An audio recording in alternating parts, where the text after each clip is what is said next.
If you're enjoying this video, smash that like button, subscribe, and hit the bell. Share it with your friends, and let me know in the comments where you're watching from. Every like and subscribe helps the channel grow. My name is David Winters, and I need to tell you about what happened at the Walmart where I worked back in December 1979. I still get chills thinking about it, and not just because I was the frozen foods manager. I was 45 then, living in Minneapolis after serving in the Korean War. Life had finally settled into a quiet routine, or so I thought. I'd been working at this brand new Walmart for about 6 months when things started getting weird.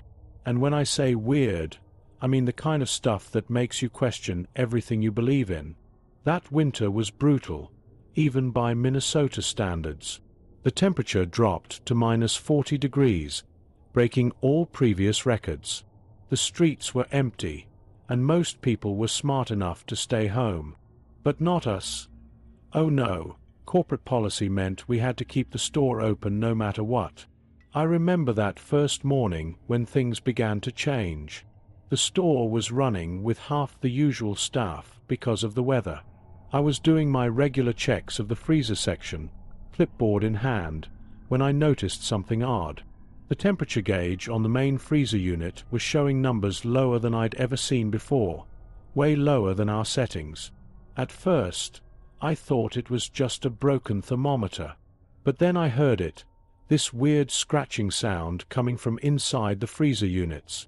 It wasn't the normal hum of the motors or the usual creaks and groans of the metal. This was different. It sounded almost like fingernails on ice. I told myself I was being silly. 25 years in Minnesota winters and managing frozen foods departments should have made me immune to cold weather jitters. But something felt off that day. Really off. Little did I know, this was just the beginning. What happened over the next few days would make me wish that broken thermometer was our biggest problem. But I should probably start at the beginning. When we found those old papers in the store records later that day, I was going through some old store files in the office, trying to find maintenance records for the freezer units. That's when I found this yellowed folder stuck at the back of the filing cabinet. Inside were these old documents about the land our Walmart was built on. Turns out, we were sitting right on top of what used to be a Native American burial ground from the 1800s. I probably would have just filed it away and forgotten about it, if it wasn't for what happened next. Jenny, one of our teenage cashiers, came running to find me. She was shaking, and her face was pale. "Mr. Winters," she said, her voice trembling, "something's wrong in aisle 12. The frozen pizzas. They're all gone." Now, missing inventory wasn't unusual. Shoplifters were always a problem. But when I went to check, what I saw made no sense. The freezer door was still locked. The temperature reading was now at -60, way colder than possible. And there were these strange footprints on the floor, like someone had walked through frost. But they just stopped in the middle of the aisle, disappeared into thin air. That night, as I was closing up, Bill, our security guard, reported something strange. He'd seen what looked like a person walking through the frozen foods section. But when he went to check, there was nobody there, just this weird patch of ice on the floor, shaped like a handprint. The next morning, Sarah from the dairy department showed me her hands. She had frostbite, even though she'd been wearing her thick winter gloves. "It's like the cold is alive," she whispered, rubbing her blue-tinged fingers. I called maintenance about the freezer temperatures, but they said everything was working normally. But I knew better. Something wasn't right. The cold wasn't just cold anymore.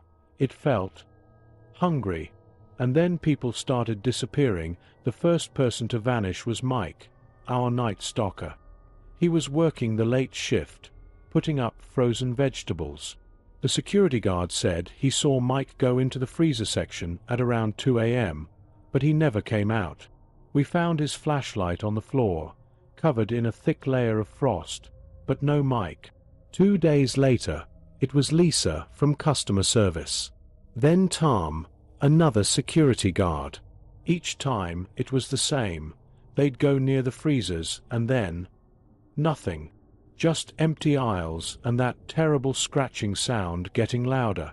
I tried to convince the store manager to close down, but he wouldn't listen. "It's just the winter getting to everyone," he said. But I knew he was wrong. I'd seen things by then. Shadows moving inside the freezers when no one was there, and ice forming in shapes that looked like faces. One morning, I came in early to do inventory. That's when I found something that made my blood run cold. In the ice cream freezer, frozen solid in a block of ice, was a human hand. I called the police, but by the time they arrived, the ice had melted, leaving nothing behind. They thought I was losing my mind. The other employees were terrified. More and more. Called in sick. Those who did come to work wouldn't go near the frozen food section alone. The temperature kept dropping, spreading beyond the freezer section. Even the front of the store was getting colder. I started doing research at the library about the burial ground. I found old newspaper articles about a terrible winter in 1878, when an entire Native American village had frozen to death in a single night. The elders had written warnings about winter spirits, angry souls who sought revenge through the cold. But nothing could have prepared me for what happened next. It was closing time, and I was alone in the store, doing one final check of the freezers. That's when all the lights went out, and I heard that scratching sound right behind me. I spun around, and what I saw, I'll never forget it. There, in the darkness, was a shape made entirely of ice.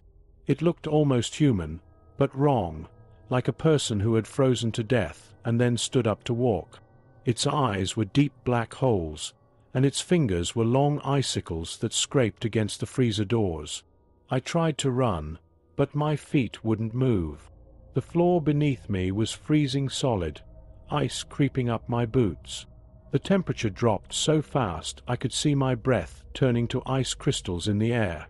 That's when I remembered something from the old papers, about a ritual the tribe used to calm angry spirits. They would offer tobacco and speak certain words.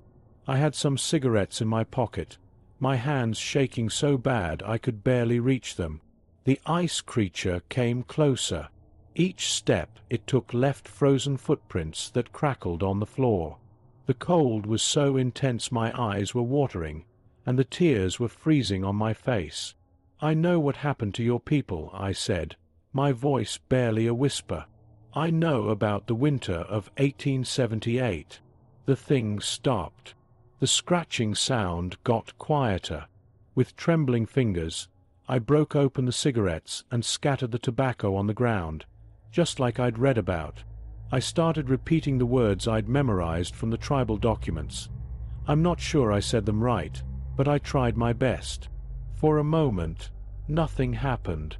Then the ice creature. It changed. The angry look in those black holes softened. The sharp icicle fingers began to melt. A voice, like wind through ice, whispered something I couldn't understand. And then everything went white. The freezers all burst open at once, releasing clouds of icy mist. I couldn't see anything, but I felt this wave of sadness wash over me. Not my sadness, but theirs. The spirits. All those people who had frozen to death so long ago. The white mist started to take shapes. I could see them now, ghostly figures of men, women, and children. They weren't scary anymore, just sad. The ice creature that had been threatening me joined them, its sharp edges melting away. One by one, they began to fade. As they disappeared, the temperature slowly started to return to normal. The ice on the floor melted, and the freezers hummed back to life at their regular settings. When the police finally found our missing co-workers, they were all alive, cold and confused, but alive. They'd been trapped in some kind of ice cave beneath the store, right where the burial ground used to be. None of them remembered how they got there. The store closed for a month after that. They said it was for renovations, but I knew better. They brought in some tribal elders who performed proper ceremonies for the land. When we reopened, all the freezers worked perfectly normal. I still work there, believe it or not. Sometimes, on really cold winter nights, I hear a faint scratching sound. But it's different now, more like a gentle reminder than a threat. I always keep a pouch of tobacco in my pocket, just in case. And every year, on the anniversary of that night, I leave a small offering by the freezers. The others might have convinced themselves it was all just a dream or a story, but I know what I saw. And I know that sometimes the past doesn't stay frozen. It thaws out, demanding to be remembered. That's my story. Whether you believe it or not is up to you. But next time you're in a frozen foods aisle and feel an unusual chill, well, maybe leave a little tobacco, just to be safe, you know. People often ask me if I'm scared to keep working here after everything that happened. But honestly, I'm not. In fact, I feel like I understand this place better now, both its history and its spirits. A few things changed after that night. The company finally installed better heating systems, and they put up a small plaque near the store entrance acknowledging the land's history. Most importantly, they started closing the store during severe winter storms. I guess some policies can change after all. My co-workers who were trapped in the ice cave recovered completely, though they still get nervous around freezers. Jenny, the young cashier who first noticed the missing pizzas, still works here too. Sometimes we talk about that December, but mostly in whispers. Last week, during another cold snap, a new employee asked me why I always check the freezer temperatures twice, even though they've never acted up again. I just smiled and told him it's store policy. Some stories are better left untold to newcomers. But you know what's funny? Ever since that night, our frozen food section has the best sales in the region. The ice cream never gets freezer burn, and the frozen vegetables stay perfectly fresh. It's like the spirits are helping us now, in their own way. I'm retiring next year, after 45 years in retail. My replacement asked me to write down all the important things about managing the frozen foods department. I wrote everything down. Well, almost everything. Some things you just have to experience for yourself. Just remember, if you're ever in Minneapolis, shopping at a certain Walmart on a cold winter night, and you feel an unusual chill in the frozen food section, just nod respectfully and keep walking. Some neighbors, even the invisible ones, just want to be acknowledged.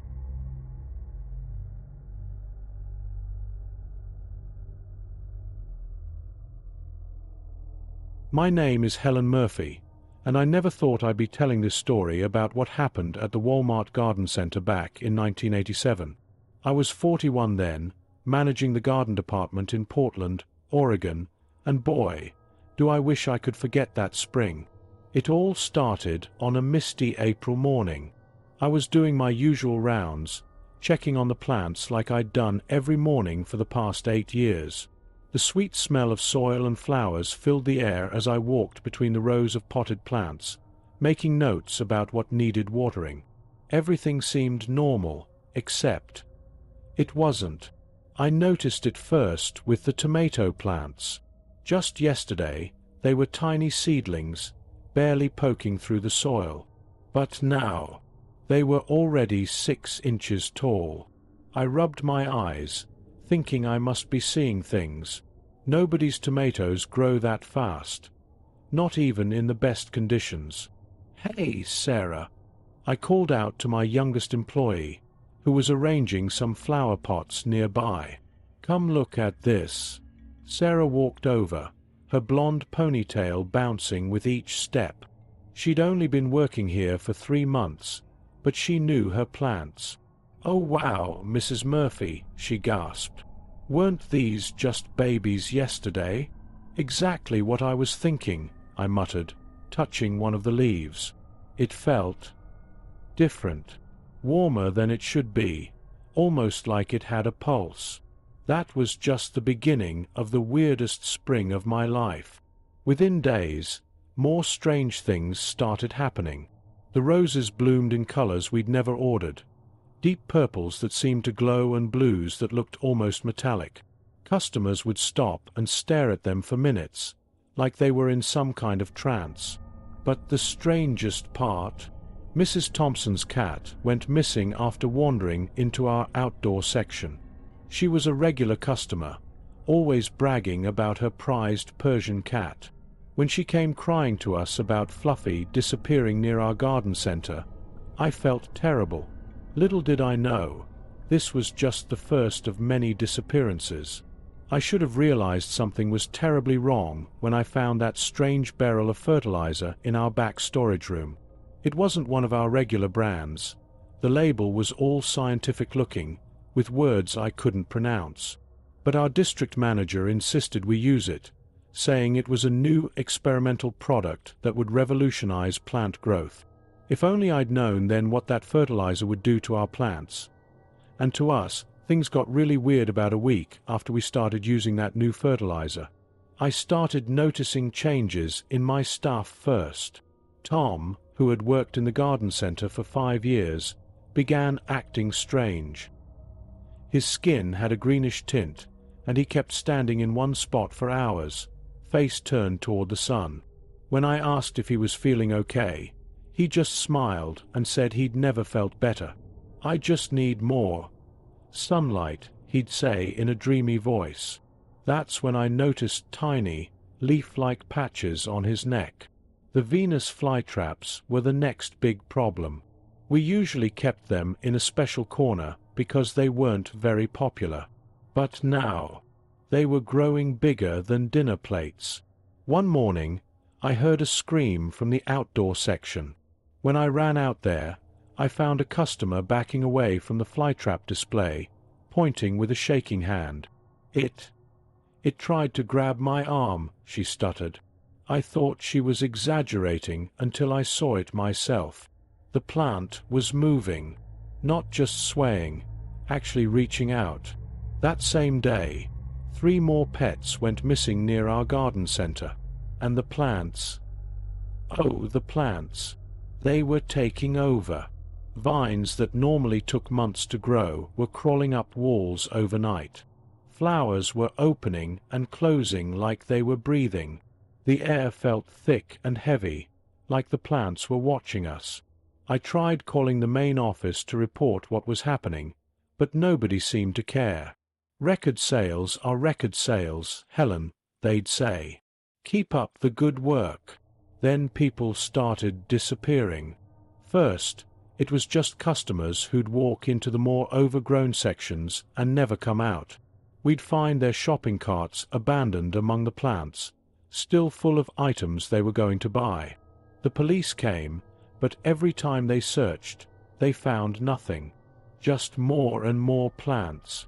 Sarah was the first employee we lost. One evening, while closing up, she went to water the new shipment of exotic plants we'd gotten.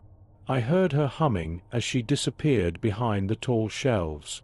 That was the last time anyone saw her. The only trace left was her watering can, lying on its side next to a patch of strange, shimmering flowers we'd never ordered. I knew I had to do something, but I had no idea that what I was about to discover would be worse than anything I could imagine. Much worse. One rainy evening, while I was doing my final checks, I saw something that made my blood run cold. 2 men in black suits were in our storage area, examining the strange fertilizer containers. They weren't from Walmart. I could tell by how they moved, all secretive and careful.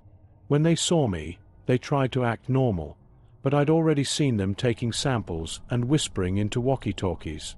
"Ma'am, this is a restricted area now," one of them said, showing me some kind of government badge. "We need you to leave immediately." But I wasn't going anywhere. Not after losing 4 of my employees and watching 9 customers vanish. This is my department, I said, trying to keep my voice steady. I need to know what's happening to my plants and my people. That's when I noticed something horrifying behind them. The floor. It was moving.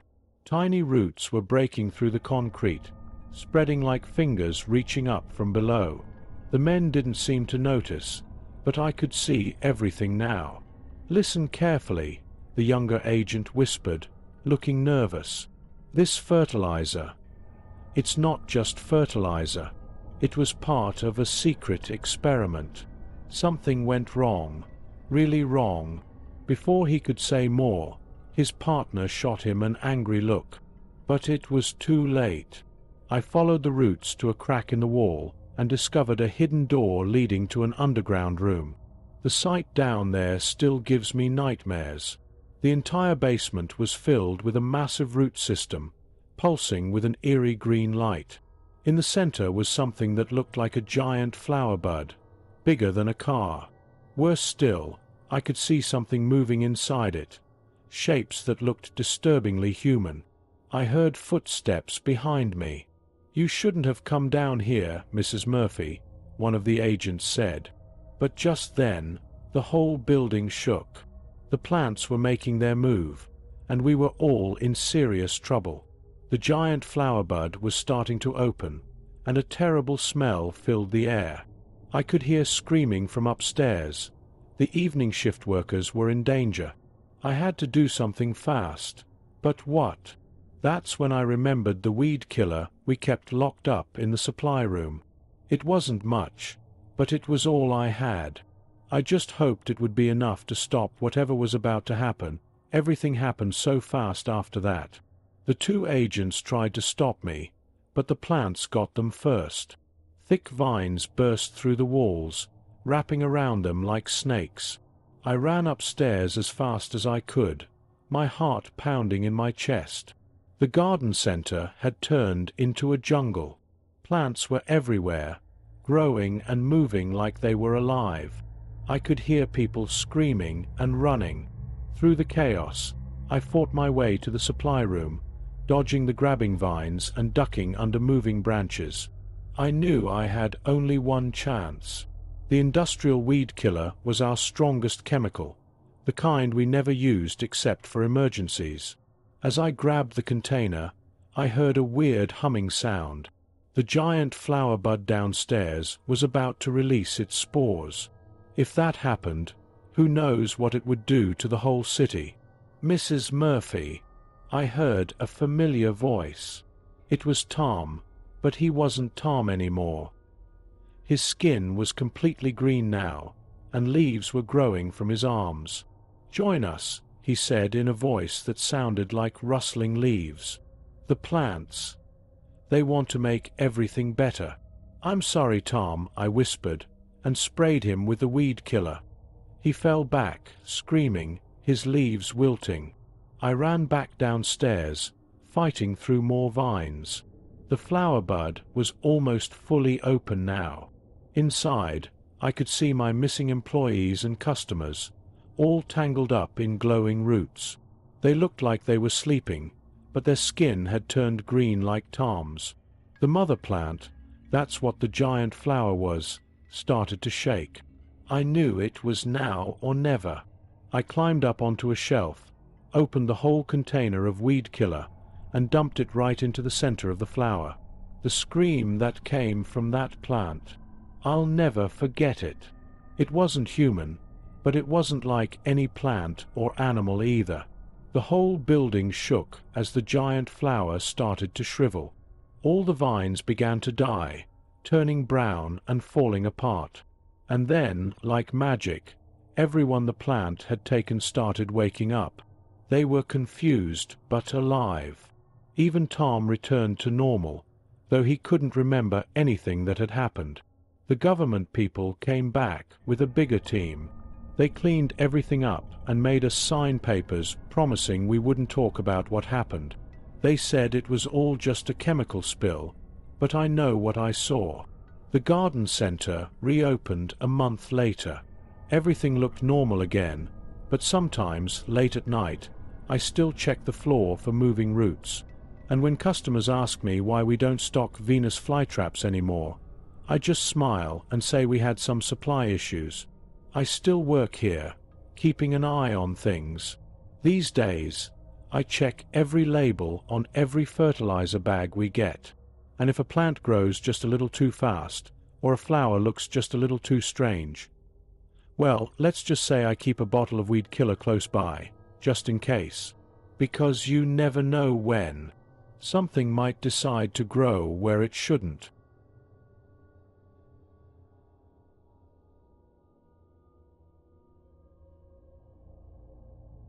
My name is Frank Cooper. I've been working at the Walmart Photo Lab in Detroit for almost 8 years now. It's a simple job. People bring in their rolls of film, and I develop them into memories they can hold. At least, that's what it used to be, until that summer of 1973 changed everything. Let me take you back to where it all started. I was 35 then, divorced, and pretty much lived between my small apartment and the photo lab.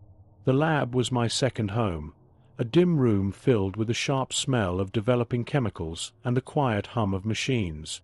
I knew every corner of that place, every chemical tray, every timer tick. That morning started like any other.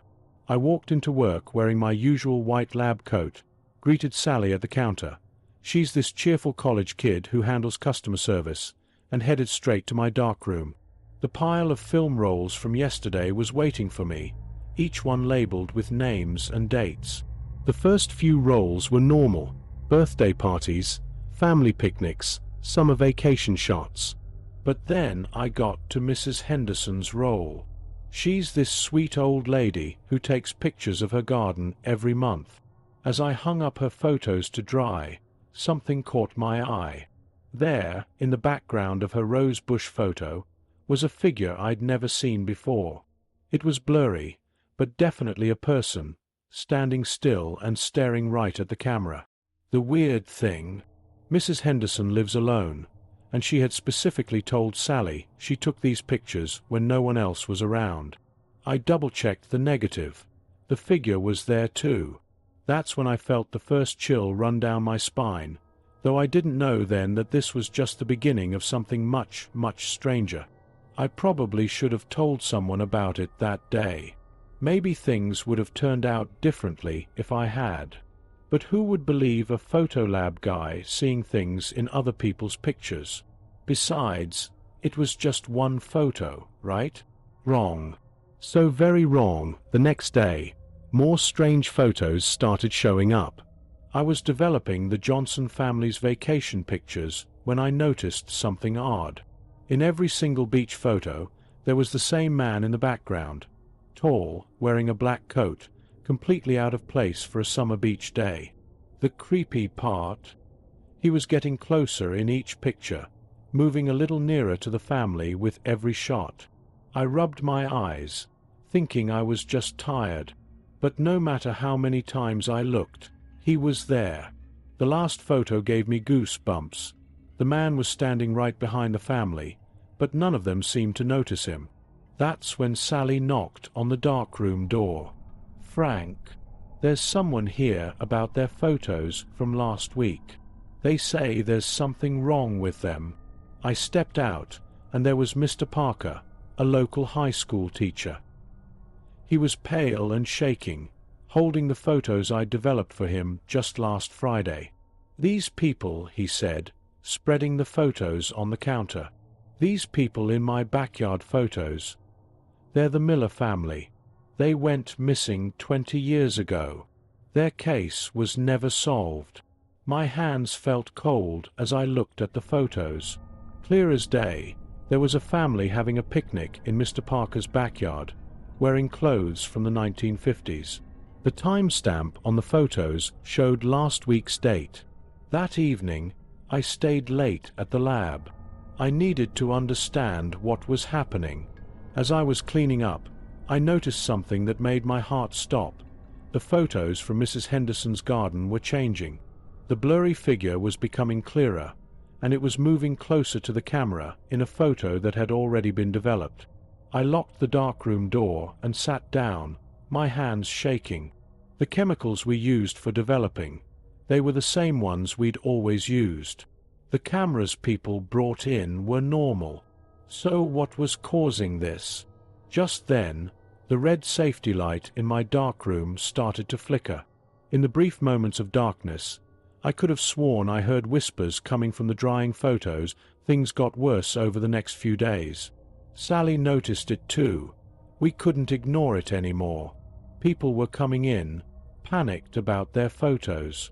Mrs. Thompson's birthday party pictures showed her dead husband sitting at the table. The weird thing, he'd passed away 3 months ago. Then came the incident with Mike, our new hire. He was developing photos in the darkroom when he started screaming.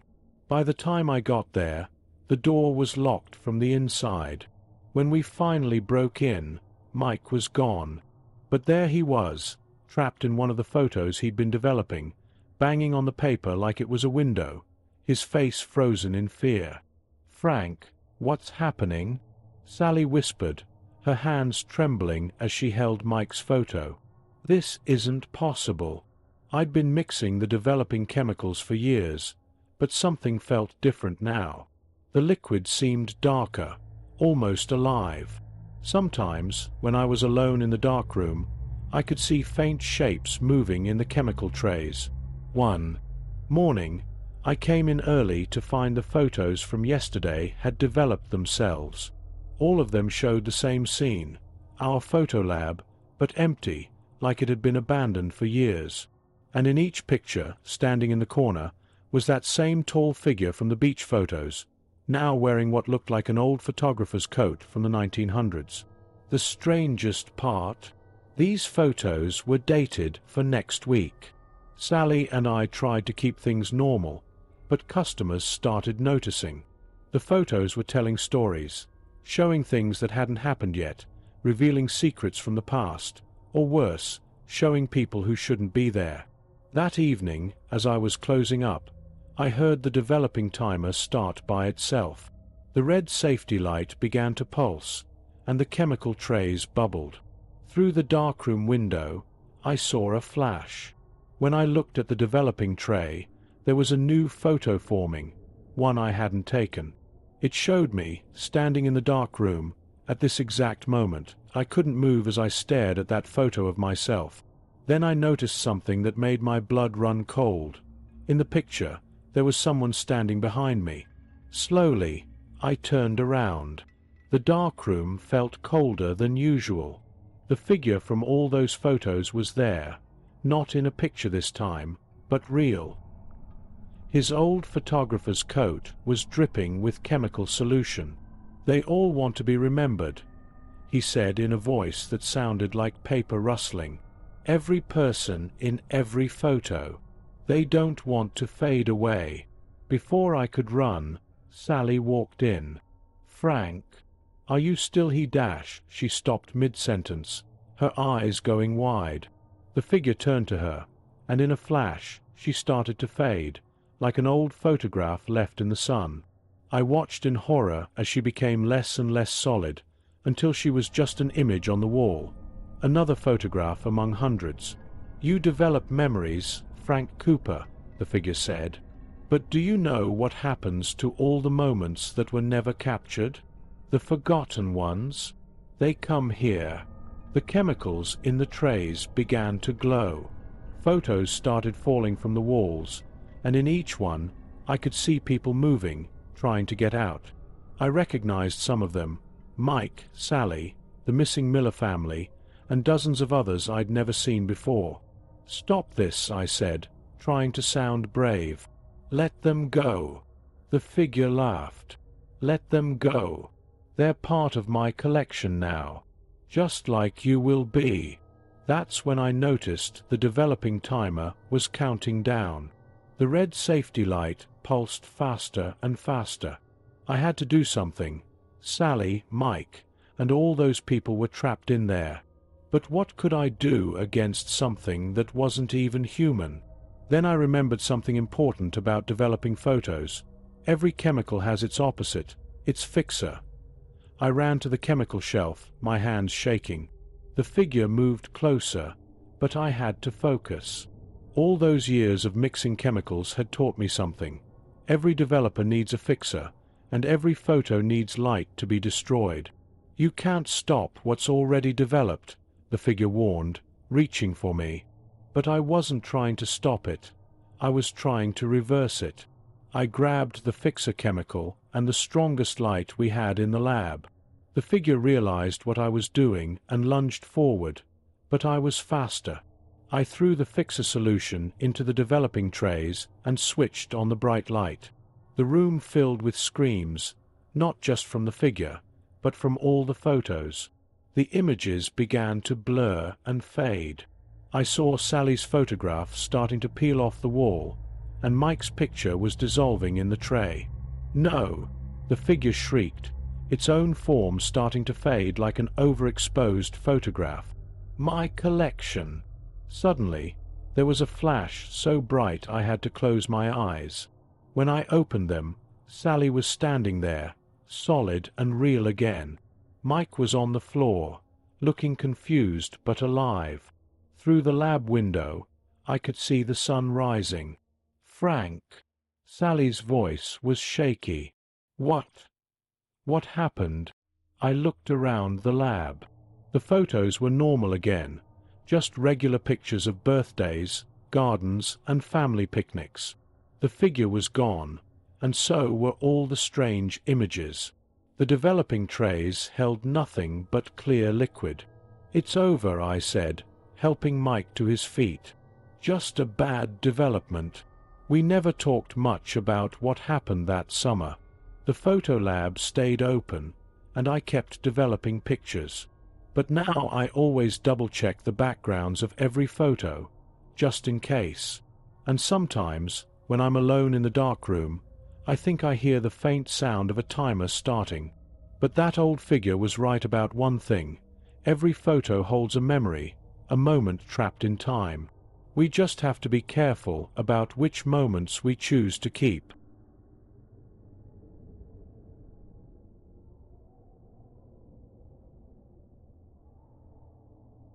My name is Thomas Phillips, and I've been mixing paint at the Salem Walmart for nearly 8 years now.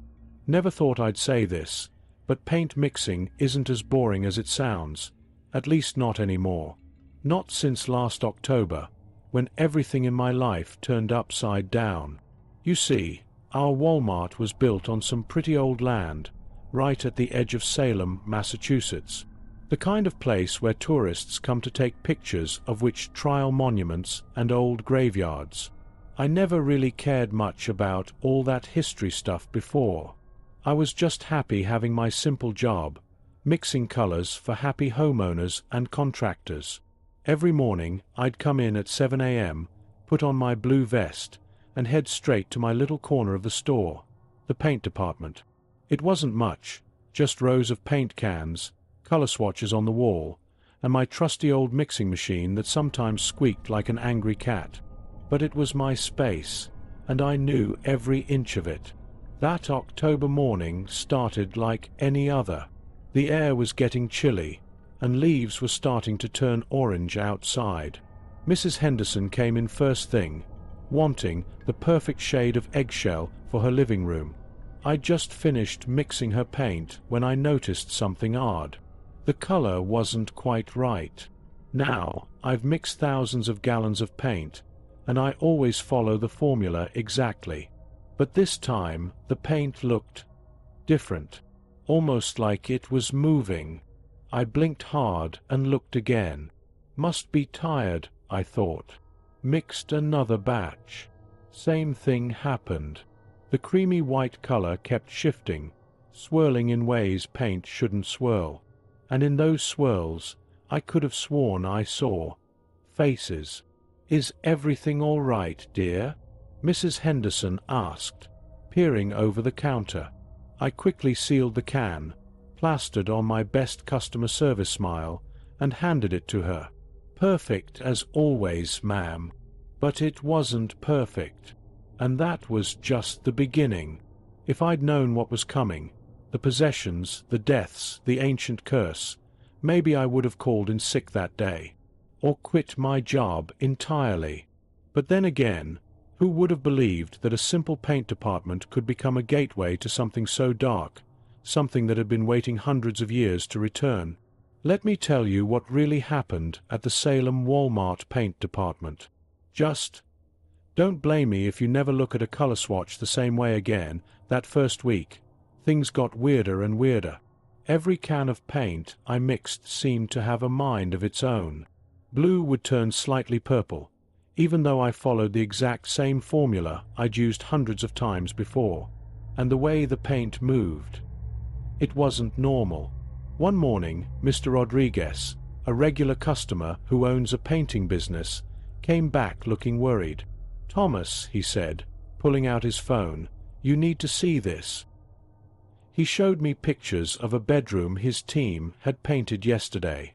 The pale yellow walls had patterns in them. Not the kind you get from bad painting, but actual patterns, like shadows of people walking. "We painted these walls smooth," he said, his voice shaking a bit. "But look, these showed up overnight. My client is freaking out." I stared at the phone screen, my stomach turning into knots. In the paint, I could clearly see what looked like people in old-fashioned clothes, like from those historical movies about Salem.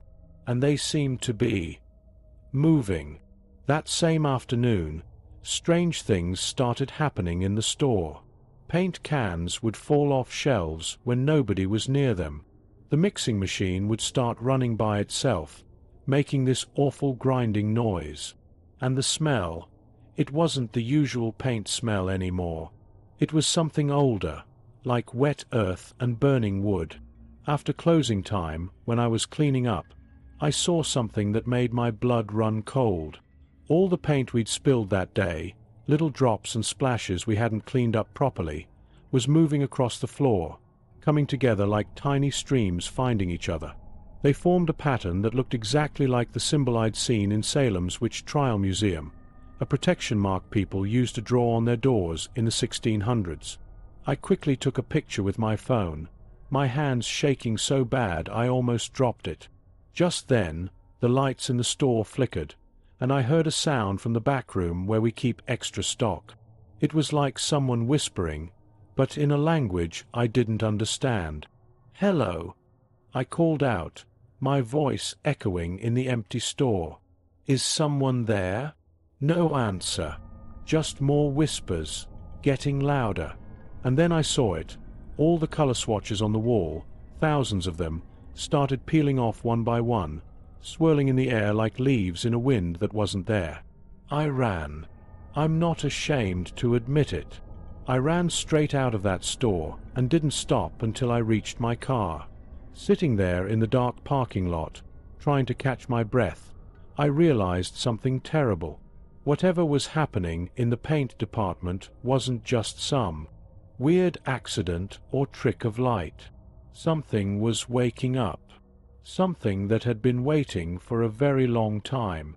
And somehow, I knew I was the only one who could stop it. I couldn't sleep that night.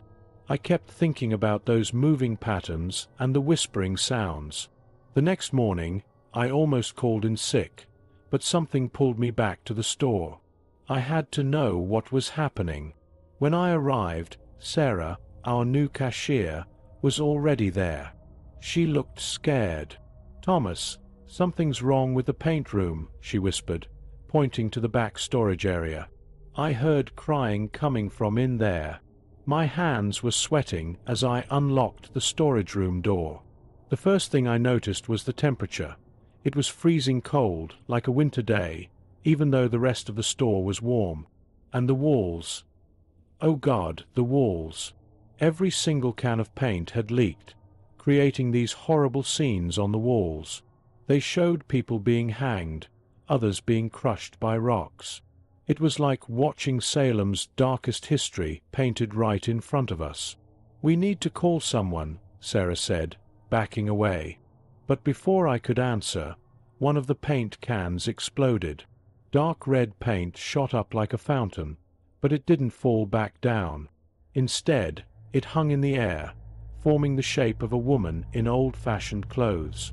Sarah screamed and ran out. That's when the voices started getting clearer. They weren't just whispers anymore. They were words. Return. Return what was taken, they said, over and over. The floating paint woman pointed at the ground beneath our store. Later that day, Mike from security disappeared. We found his flashlight in the paint department, covered in blue paint that spelled out justice.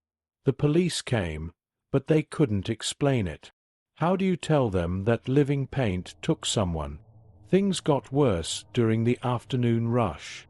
Mrs. Peterson was picking out colors for her kitchen when her paint sample turned black in her hands.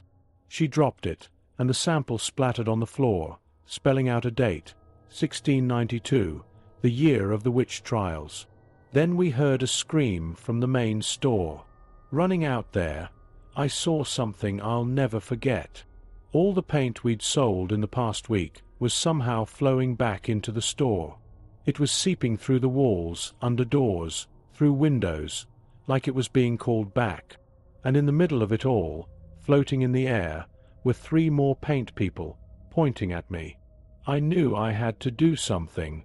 These weren't just random haunted paint cans. This was something bigger. While everyone else ran from the store in panic, I stayed behind. The voices were getting louder, and now they were all saying one thing: find her record. Find the truth. Standing there, surrounded by living paint and ghost-like figures, I realized what I had to do. I needed to go to the Salem Historical Society. Something terrible had happened on this land long ago, and somehow, through my paint department, the past was demanding to be heard. But first, I had to survive the night. And judging by the way the paint was starting to crawl up the walls toward the ceiling, that wasn't going to be easy that night. I drove straight to the Salem Historical Society.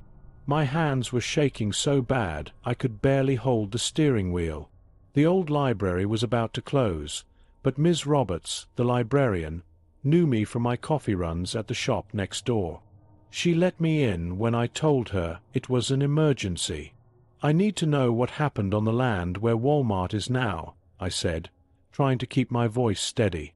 Anything from 1692.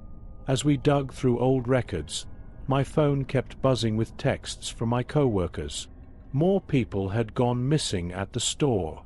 The paint was everywhere now, they said, moving like it was alive, forming words and pictures on every surface. Then we found it. My heart nearly stopped when Ms. Roberts pulled out an old, yellow paper. There was a house there, she said, adjusting her glasses. Belonged to Rebecca Nurse's sister, Sarah Good. She was accused of witchcraft but was never tried. They say she disappeared before they could arrest her. The paper showed a crude map, and right where our paint department stood, there was a mark, a symbol that looked exactly like the one the paint had formed on our floor. There's more, Ms. Roberts whispered, her face going pale. Sarah Good was a paint maker. She made colors from plants and minerals. They said her paints could show people's true nature, reveal their secrets.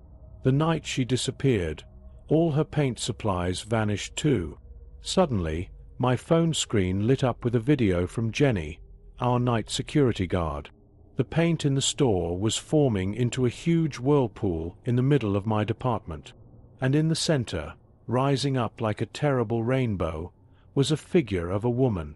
She was pointing at something under the floor. I have to go back, I said, my voice shaking. She's not trying to hurt people. She's trying to tell us something. Ms. Roberts grabbed my arm. Thomas, wait. There's one more thing. Sarah Good left a message before she disappeared. It said, "What was buried with lies must be uncovered with truth." Racing back to the store, I could see the lights flashing inside from the parking lot. The whole building seemed to be glowing with shifting colors. Paint was seeping out under the doors. As I stepped out of my car, I heard a voice carried on the wind. "You know now. Help me show them. Help me tell the truth." Standing there in the dark, watching my familiar old paint department turn into something out of a nightmare, I knew what I had to do. Sarah Good didn't disappear. She was buried here, under lies and false accusations. And now, through her own paint, she was coming back to clear her name. But first, I had to figure out how to do that before the paint took anyone else. And judging by the screams coming from inside the store, I didn't have much time left. I pushed open the store doors, and what I saw made my legs go weak. The entire store was alive with moving paint, reds, blues, yellows, all swirling together like a crazy rainbow gone wrong. In the center of my department, floating in the air, was Sarah Good, made entirely of shimmering paint. "I can help you," I called out, my voice echoing in the empty store. "I know what happened to you. I know you were innocent." The paint figure of Sarah turned to me. Behind her, I could see my missing co-workers. They weren't dead, but frozen in paint like statues.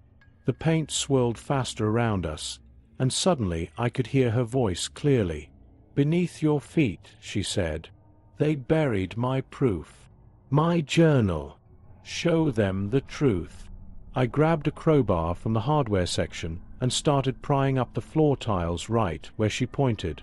The paint around me formed a protective circle, keeping me safe while I worked. After what felt like hours but was probably minutes, I hit something solid, a small metal box, green with age. Inside was an old leather book, somehow perfectly preserved. Sarah Good's journal. As soon as I opened it, the paint in the store went completely still. Inside were recipes for her paints, but more importantly, proof of where she was on the days she was accused of witchcraft, helping sick children with medicine made from the same plants she used for paint. "Your paint wasn't magic," I said, understanding finally hitting me. "You were just ahead of your time. You knew about colors and healing when others didn't understand it." The paint figure of Sarah nodded slowly. I took out my phone and started taking pictures of every page in the journal. "I promise," I said, "everyone will know the truth now. Your story won't stay buried anymore." As soon as I said those words, the paint started to fade. The swirling colors settled back into their cans. My co-workers unfroze, confused but alive. Sarah's paint figure gave me one last smile before dissolving into a gentle rain of colored drops that disappeared before hitting the floor. The next few weeks were crazy. The journal became big news in Salem.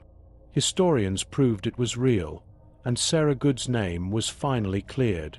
They even put up a memorial where her house used to be, right next to our paint department. Things are mostly back to normal now at work. The paint behaves like regular paint should.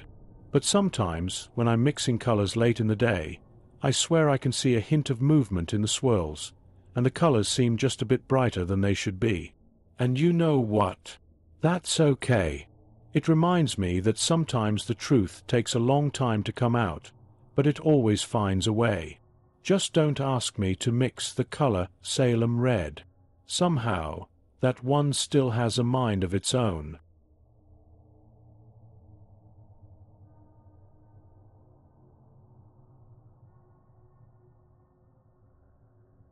My name is Maria Ramirez, and I never thought my job at the loading dock would turn into a nightmare. I was 32 years old when it all started, working as the receiving supervisor at Arizona's first Walmart in Tucson. It was August 1965, and the heat that summer was unlike anything we'd ever seen before. The weird stuff began happening during my night shifts. You see, I was in charge of checking all the trucks that came in after midnight. It was usually pretty boring work. Sign some papers, tell the workers where to put the boxes, and make sure everything matched up with our paperwork. But that changed one really hot Tuesday night. I remember it clearly because the temperature was still over 100 degrees, even at midnight. I was sitting in my little office, drinking my third cup of coffee, when truck number 471 pulled in. There was something off about it from the start. The driver looked nervous, his hands shaking as he handed me the manifest. I'd been doing this job for 5 years, and you get a sense about these things. The paperwork showed we were supposed to get regular stuff, toilet paper, canned foods, and some summer clothes. But when I walked over to watch them unload, something felt wrong. The boxes didn't look right, and there was this weird smell coming from the truck, like old spices and something else I couldn't place. That's when Joey, one of our best workers, started feeling sick. He'd just moved a stack of boxes marked household supplies when he doubled over. His face went white as a sheet, and he started mumbling about seeing shadows moving in the corners of the warehouse. I thought it was just the heat at first. We sent Joey home, but the next night, 2 more workers got sick the same way. They were unloading from a different truck, but the manifest had the same strange marks I'd noticed before. Little symbols that looked like they were drawn in the corners of the pages. I should have reported it right away. Should have called the police, or at least told my boss. But who would believe me? How could I explain that something about these deliveries was making my workers sick, that the manifests had weird drawings, and that I kept hearing whispers in the empty aisles of our storage area? I didn't know it then, but that was just the beginning. Those first strange deliveries were about to pull me into something darker than I could have ever imagined. Something that had been hiding in the desert around Tucson for longer than anyone knew. And the worst part, the next truck was due in just a few hours. After sending Joey home that night, things started getting really strange. I tried to keep working like normal, but I couldn't shake the feeling that something was very wrong in our loading dock. The next week, I noticed a pattern. Every Tuesday and Thursday, around 2 a.m., trucks would arrive with those weird marks on their papers. The drivers were always different, but they all had the same scared look in their eyes. None of them would talk to me except to say what they had to. One night, I decided to check the boxes myself before the workers unloaded them. I waited until the driver went to use the bathroom, then climbed into the back of the truck with my flashlight. What I found made my blood run cold. The boxes weren't stacked right. There were gaps between them, hidden spaces that shouldn't be there. When I moved closer to look, I heard something that sounded like breathing coming from behind the boxes. Not normal breathing, but slow and raspy, like someone trying not to be heard. I was about to move the boxes when my flashlight caught something on the floor. There were handprints, small ones, like a child's, pressed into the dust. They led toward the back of the truck, then just stopped. Just then, I heard footsteps coming back. I quickly jumped out of the truck, my heart pounding so hard I could hear it in my ears. The driver gave me a look that told me he knew I'd been snooping around. That same night, while doing my rounds in the storage area, I saw something that still gives me nightmares. In the big mirror we used to watch for shoplifters, I saw a reflection of a little girl standing in aisle 3. She was wearing a white dress, covered in dust, and she was crying. But when I turned around, there was nobody there. I ran to check the aisle anyway, and found something that made everything even scarier. A small white shoe, caked with red desert dirt, sitting all alone on the shelf. It looked brand new, like the ones we had just gotten in our last delivery. The worst part was, when I went to grab the shoe to show someone, it was gone. Just disappeared, like it was never there. That's when I realized I wasn't just dealing with strange deliveries anymore. Something terrible was happening at our loading dock, and somehow, those marked trucks, the sick workers, and now this little girl were all connected. And I had a feeling that finding out the truth was going to be more dangerous. Then I could imagine that I knew I had to tell someone what was happening. First, I went to my boss, Mr. Thompson, but he just laughed and said I was working too many night shifts. Then I tried calling the police, but they said without real proof, they couldn't do anything. That's when I started keeping a secret notebook. I wrote down everything: which trucks came when, the strange marks on the papers, and how many workers got sick. After 2 weeks, I noticed something scary. 8 kids had gone missing in Tucson since the weird deliveries started. One night, I was checking the old storage basement, a place we hardly ever used. As I walked down the creaky stairs, my flashlight showed something scratched into the walls. They looked like the same strange marks from the shipping papers, but bigger, and they seemed to form a circle pattern. Then I heard voices chanting. They were coming from behind the old freezer units. My hands were shaking so bad I almost dropped my flashlight. I crept closer, staying hidden behind some boxes. Through a crack in the wall, I saw something that made me cover my mouth to keep from screaming. There were people in dark robes, standing in a circle. They had those marks painted on their robes, glowing slightly in the dim light. In the middle of their circle was a large map of Tucson, with red pins stuck in different places.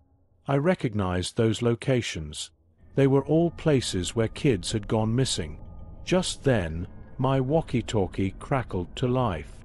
"Maria? You down there? We need you at the dock." The voices stopped.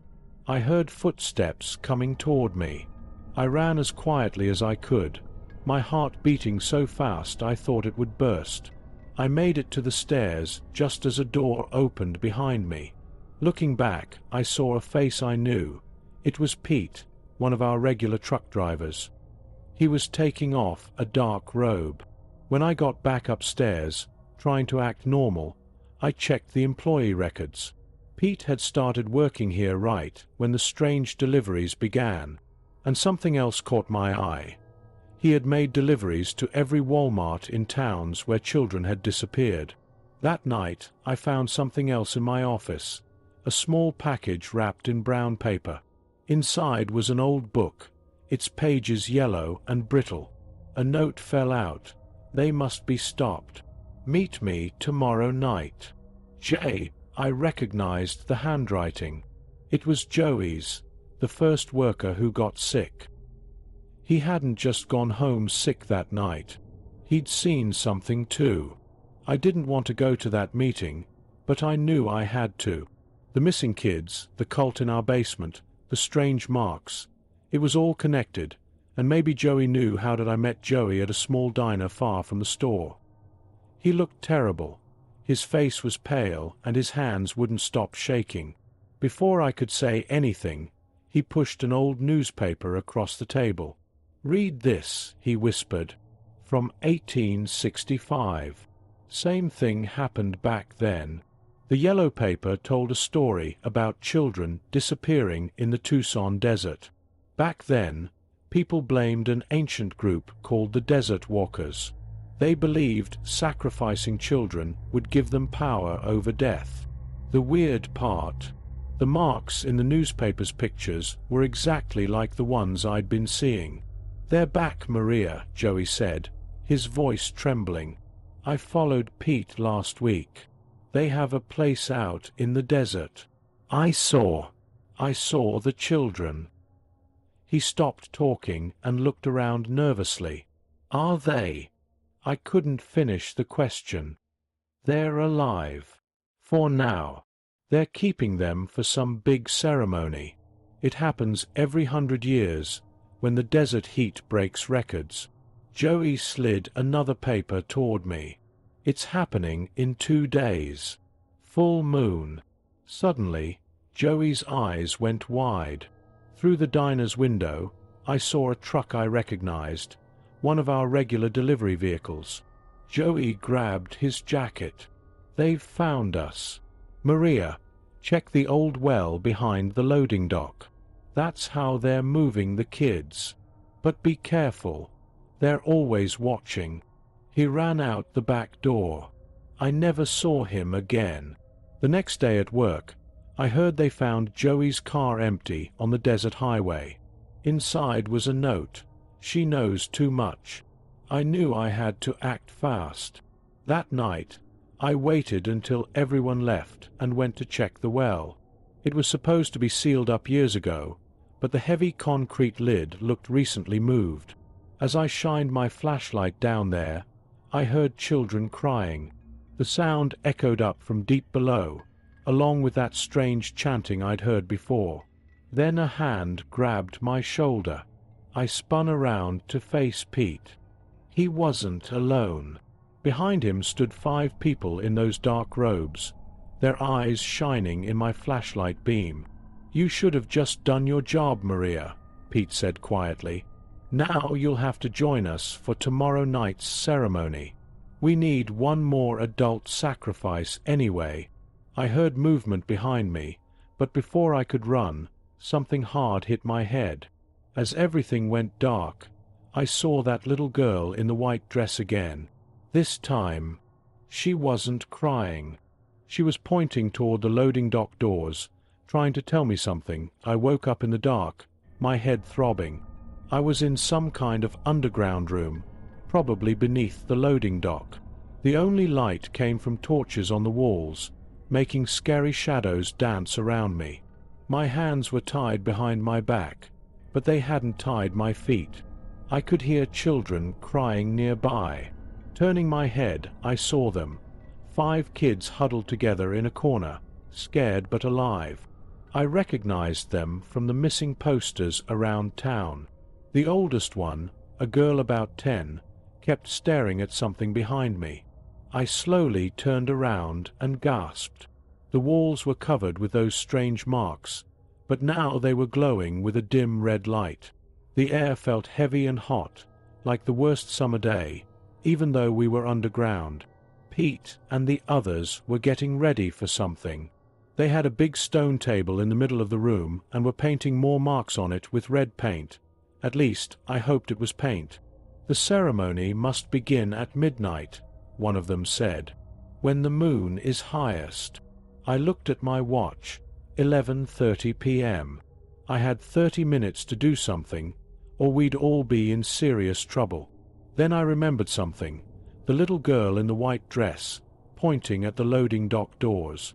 What was she trying to tell me? I looked around carefully and noticed something. We were in the old storage tunnel that connected to the loading dock. The same tunnel that had those big metal doors that could only be opened from the inside. An idea hit me. If I could somehow get to those doors and open them. Just then, I felt something cold touch my hands. I nearly screamed, but when I looked, it was the little girl in the white dress. Nobody else seemed to see her. Her tiny hands were untying my ropes. As soon as I was free, I knew what I had to do. I waited until Pete and the others were distracted with their ceremony preparations. The kids watched me, staying quiet, understanding we had one chance. When I say run, I whispered to them, "Run as fast as you can toward the loading dock." I crept toward the old control panel near the wall. It controlled all the dock doors, both the ones in the tunnel and up above. One pull of the main lever would open everything at once. Pete was starting to chant, raising his hands in the air. The others joined in, their voices getting louder. The marks on the walls glowed brighter. It was now or never. I grabbed the lever with both hands and pulled it as hard as I could. "Run!" I screamed to the kids. The sound of all the doors opening at once was like thunder. Cold night air rushed in, and the torches flickered wildly. The kids jumped up and ran toward the exit, moving faster than I'd ever seen anyone run. "No!" Pete shouted, running toward me. But before he could reach me, something strange happened. The wind got stronger, and with it came sand, lots of it, swirling into the tunnel like a small sandstorm. The cult members started screaming. Their robes were being torn away by the wind. The glowing marks on the walls began to fade, and then I saw them, shadows moving in the sand. They looked like people, tall and thin, walking through the storm. "The desert walkers," one of the cult members cried. "The real ones. They're angry."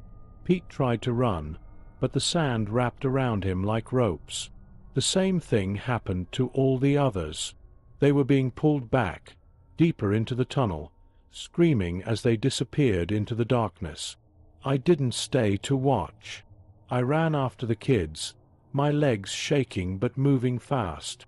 Behind me, I could hear the cult members' screams getting fainter and fainter. We made it to the loading dock and out into the parking lot. The night was clear and calm, like nothing had happened. The kids were huddled together, crying but safe. I called the police right away.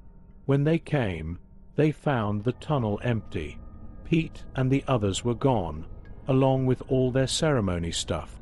The marks on the walls had disappeared too. If it wasn't for the 5 kids standing with me, nobody would have believed what happened. The police searched the desert for weeks, but never found Pete or any of the cult members. They did find Joey's car, and inside it was a very old book that explained everything. The real desert walkers were desert spirits who protected children. The cult had been using their symbols wrong, trying to steal their power. I still work at the loading dock, but only day shifts now. Sometimes, when I walk past the sealed tunnel entrance, I see the little girl in the white dress. She smiles and waves now, like she's saying thank you. Then she fades away, back into the desert where she belongs. The kids all went back to their families. They don't remember much about what happened, and maybe that's for the best. But I remember everything. I keep a close eye on all our deliveries now, checking every truck that comes in. And when the summer gets really hot, and the wind blows in from the desert, I think about those shadows in the sand. They're still out there, watching, making sure nothing like this ever happens again. It's been 10 years since that terrible night at the loading dock. Life went on, but things were never quite the same. The 5 kids we saved grew up okay. I keep in touch with them through their parents. The oldest one, Sarah, just started college. Sometimes she stops by the store to say hello. We never talk about what happened, but there's this look we share, like we both know some secrets are better kept quiet. The loading dock changed too. They filled in the old well and tunnel with concrete. Walmart put in new lights and security cameras everywhere. The night shifts are bigger now. Nobody works alone anymore. Last week, something happened that made all those memories come flooding back. I was checking some late paperwork when an old newspaper fell out of a filing cabinet. It was from 1865, the same one Joey had shown me. But there was something I hadn't noticed before, a small photograph in the corner. It showed a group of people standing in front of an old store. In the background, barely visible, was a little girl in a white dress. The same girl I used to see. The paper said her name was Rosa Martinez, and she had saved several children from a desert cult before disappearing herself. Sometimes on really hot nights, when the desert wind blows just right, I think I hear children laughing near the sealed tunnel, and once in a while, I catch a glimpse of a white dress disappearing around a corner. I still check every truck that comes in, looking at every paper carefully.